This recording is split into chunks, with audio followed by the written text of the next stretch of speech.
Bugün uzun süredir kendini Müslüman sanan ama ateist gibi yaşayan, hayatımın dönüm noktası olan neden ateist olduğumu açıklayacağım. Baştan söyleyeyim, bizim için çok farklı bir video olacak.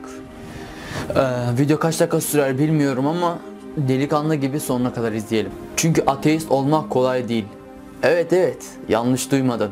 Bugün uzun süredir kendini Müslüman sanan ama ateist gibi yaşayan, hayatımın dönüm noktası olan neden ateist olduğumu açıklayacağım. Hadi başlıyoruz. Geçmiş hayatıma baktığımda Allah benim için hep korkulacak, her şeyi gözetleyen ve her şeyi duyan bir varlık olarak biliyordum. İster istemez kendime bile söyleyemediğim ama içimi kemiren sorular vardı. Arkadaş, Allah korkulacak biri de ben bir tek canavarlardan korkarım. Bizi gözetliyor, duyuyorsa onun kocaman gözleri, kulakları mı var? Hem Allah bizi yarattıysa Allah'ı kim yarattı? Gibi soru çıkarıyordu. Bu arada en kral Müslüman da bendim ha. Yani namazlarımı 5 vakit kılardım, orucumu tutardım. Fakat niye kıldığımı bilmezdim. Sonra anladım ki böyle olmayacaktı. Yani merakımı, arayışımı sonlandırmam gerekiyordu. Hemen en yakınımdakilerine gittim. Kafamdaki soruları sormak için. Hacı, biz namaz kılıyoruz da iyi de niye kılıyoruz? Bir cevaplar mısın? Şşş, sus, Allah çarpar seni ha. Ya tamam çarpsın da hani biz niye yaratıldık? Bana bunu söyle, ben bunu merak ediyorum. Çok soru soruyorsun, fazla sorgulama. Senin halini iyi görmüyorum diyerek cevaplar aldım. Günlerim böyle bir karanlık girdabın içinde geçti. Şöyle bir gerçek var ki arkadaşlar, insanı en çok yıpratan şey bilmemektir. Bir bilinmezliğin içinde savrulup gidiyordum. Lisede benim Cengiz adında çok kitap okuyan, bilgisine güvendiğim yakın bir arkadaşım vardı. Bir ona gideyim, hani bilgili çocuk sonuçta, yani okuyor. Bir kafamdaki soruları ona sorayım dedim. Kardeşim, bu dünya niye yaratıldı?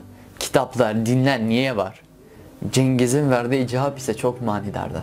Kanka, bu kainat tesadüfen oldu. Allah diye bir şey yok. Bu kitaplar ve dinler ise bir tane adamın çıkıp sırf rant sağlamak için kendi uydurduğu şeylerdir. Fiziğe aykırı şeyler bunlar. Hani gözünle görmediğin bir şeye inanmak hani gereksiz bence. Ben şahsen Allah'a inanmıyorum. Niye namaz kılayım ki? Bak mesela ben namaz kılmıyorum, Ali de kılmıyor. Şimdi sizin inandığınız dine göre Ali cennete, ben cehenneme mi gideceğim? Sen de adaletli olur mu? Yani bırak böyle şeyleri. Bilim her şeyden önemlidir. Bilimle yürü. Ben ateistim. Zaten ateistlik günden güne yükseliyor. Baksana Arap ülkelerine. Hep bir savaş. Hem İslam dini savaş dinidir. Fakirlik dinidir. Ne okuma bilirler ne de Müslüman bilim adamları var. Doğrusu aldığım cevap nefsime ilaç gibi gelmişti. Meğer ben kendini Müslüman sanan ateistmişim be. Hemen akşamdan başladım araştırmaya. Ateizmi benimsemek için. Ateizm tüm tanrılara ve ruhsal varlıklara olan metafizik inançları ve dinleri reddeden, doğruluğuna inanılan gerçekliği inanç yoluyla açıklamayı kabul etmeyen bir felsefi düşünce akımıdır. Aklıma bu açıklama yatmıştı. Ama vicdanımda yine bir kıpırdama söz konusuydu. Yani araştırmalarıma baktığımda ve videoları incelediğimde genel hatlarıyla kendiliğinden oluşma ve tesadüf, bilinmezlik çok ön plandaydı. Oysa ben bilinmezlikten kurtulmak için ateistliği araştırmaya baş koymuştum. Bu süreç üniversitede de devam etti. Nefsimin hoşuna giden şeyleri yapıyor, hoşuna gitmeyen şeylerden uzaklaşıyordum. Yani ne Müslümanım diyecek argümanım vardı ne de ateistim diyecek hem aklıma hem de ruhuma iyi gelecek gerekçem. Derin bir ikilemin içindeydim. İkilem demişken bu video da çok ilgimi çekmişti.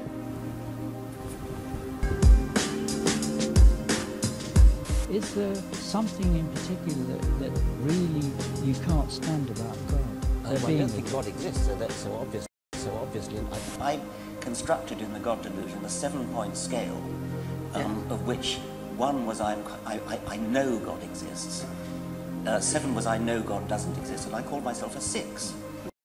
Why don't you call yourself an agnostic then? I do.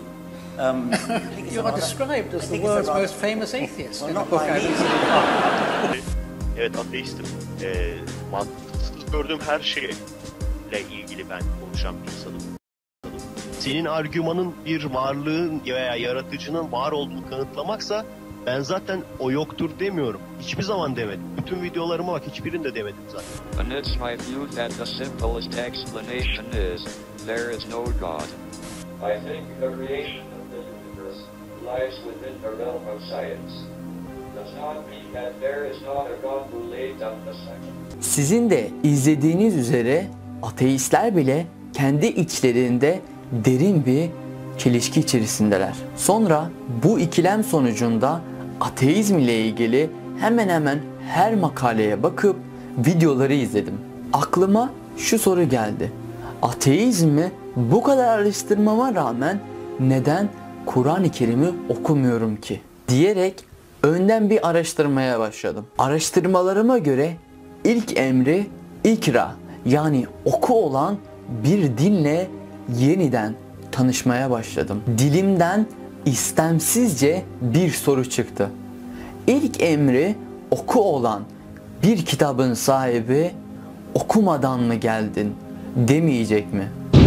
O anda hemen içimde bir suçluluk psikolojisi gerçekleşti. Sahi bu videoyu izleyen Müslüman kardeşim, ilk emri oku olan bir kitap sana gönderilmişken niye okumadın ya da okumadan mı geldin diye sorulduğunda ne diyeceksin? Doğrusu ben kararımı vermiştim. İslam dinini yeniden keşfedecektim. Çünkü ateizme bu kadar vakit ayırıp bir sonuca varamadıktan sonra yani İslam dinini araştırmamak bence haksızlık olurdu o dine. Evet, yeniden keşfedecektim. Üstelik çevremdeki hiçbir Müslümana sormadan. Arapçam olmadığı için Türkçesini okumaya başladım. Bir yandan da Arapçasını dinliyor ve ayetlerin tefsirlerine de göz atıyordum. Bunların yanı sıra Hz. Muhammed'in hayatını da inceliyordum. Sonuç ne mi oldu? Çok değiştim. Samimi söylüyorum, aradığım her şeyi ve içimde adını koyamadığım eksiklikleri yeniden bulmuştum. Bir kitap düşünün ki hem akla hem de ruha iyi gelsin. Şimdi bazı insanların komiğine gidebilir bu olay. Ama kafamızdaki sorulardan kaçtıkça o sorular gitgide büyüyor. Şimdi güzel insanlar, eğer ortada bir eylem, bir fiil varsa onu uygulayan bir kuvvet de olmak zorundadır. Fizikte bir ağırlığın kendiliğinden hareket etmesi ne kadar imkansız ise bu kainatın kendiliğinden oluşması da aynı derecede imkansızdır. Yani bir kuvvetin olması gerek. Mesela bu telefon yani uzun bir süre burada kalsa ben bunu itmedikçe ya da düşürmedikçe kendinden düşmez. Maddenin en küçük yapı taşına atom denir. Yani o kadar küçük ki arkadaşlar, hani gözle görülebilecek, normal bir gözle göremeyiz. Yaklaşık 1 milyon atom bir araya gelerek hücrelerimizi oluşturuyor. Hücrelerimiz birleşip dokularımızı, dokularımız birleşip organlarımızı oluşturuyor. O organlar da sizin ve benim gibi bir insan oluşturuyor. O akılsız, iradesiz, şuursuz, ilimsiz atomlar sizin ve benim gibi canlı bir insan oluşturamayacağına göre ve bu muhteşem bir gün bile dinlenmeden, uyumadan bu işleri eşsiz iradeli, eşsiz ilimli, eşsiz kudretli bir zatın yapması gerekmiyor mu? Bütün bu kainat kusursuz bir sanat ile yapıldıysa bir sanatçının olması şart değil mi? Peki biz bu zata Allah diyebilir miyiz? Ben Allah'ı korkulacak biri olarak görüyordum. Oysa insanların anlattığı Allah ile Kur'an-ı Kerim'de bahsedilen Allah aynı değil. Çünkü psikolojiye de baktığımızda, normal topluma da baktığımızda bir insan korktuğu bir insana itaat etmez, saygı göstermez. Hani etse bile ilk fırsatta onu sırtından vurur. İçten içe o insana nefret besler ki bu zat Allah. Oysa Kur'an-ı Kerim'e baktığımızda ve peygamber hayatını incelediğimizde o korkunun önünde kocaman eşsiz bir sevgi yatıyor. Yani korku tek başına oldu mu nefreti oluşturur. Ancak sevgiyle korku birleşti mi otomatikman istemsiz bir şekilde kalpten gelen bir hürmet ortaya çıkar. En sevdiğimiz birinin evimize misafir geldiğini düşünün. Sırf o iyi olsun diye, mutlu olsun diye onun üzerine titrer, içten içe korkarsınız. Hani ani bir şey olmasın diye, bir hata yapmayayım, sakarlık yapmayayım diye. Başka bir örnek vermek gerekirse de bir annenin bir çocuğunu sevmesinde de anlayabiliriz. Yani o anne o çocuğu severken üzerine titrer. Bu onun kötü olduğu anlamına gelmez. Aksine o düşüncenin, o duygunun altında muhteşem bir sevgi yatıyordur. Sonra bizi nasıl duyuyor ve nasıl görüyor sorusu. Nasıl ki bir marangoz bir masaya, bir terzi bir kumaşa benzemiyorsa, tabii ki de Allah'ın da bize benzemesini beklemek doğru değildir. Onun büyüklüğü bizim tahmin sınırlarımızın oldukça büsbütün dışındadır. Sonra Cengiz'in öne sürdüğü örnekler geldi aklıma. Savaş, cahillik, fakirlik, yobazlık. Şimdi dünya tarihine yön vermiş ve yüzlerce insanı katleden ve şu an bile etkisini sürdüren hiçbir savaşı Müslümanlar çıkarmamıştır. Mesela 1. Dünya Savaşı, 2. Dünya Savaşı, Çernobil olayı, Hiroşima, Nagasaki olayı.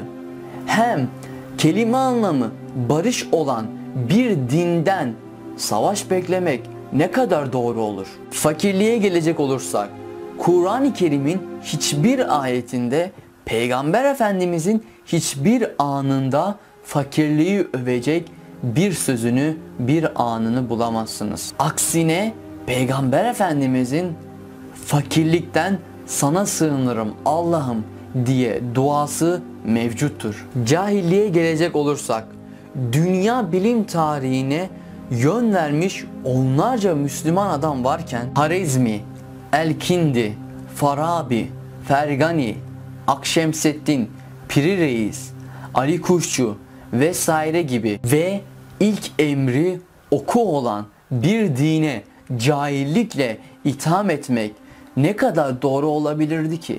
Acaba adaletli olur muydu? Son olarak gelelim yobazlığa.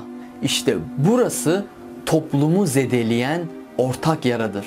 Çünkü bizler İslam dinini Kur'an-ı Kerim'den, peygamber hayatından öğrenmeyip Müslümanmış gibi davrananlardan ve inanmayanlardan öğrenirsek ve özellikle medyadan öğrenirsek haliyle böyle sorunlar çıkacaktır.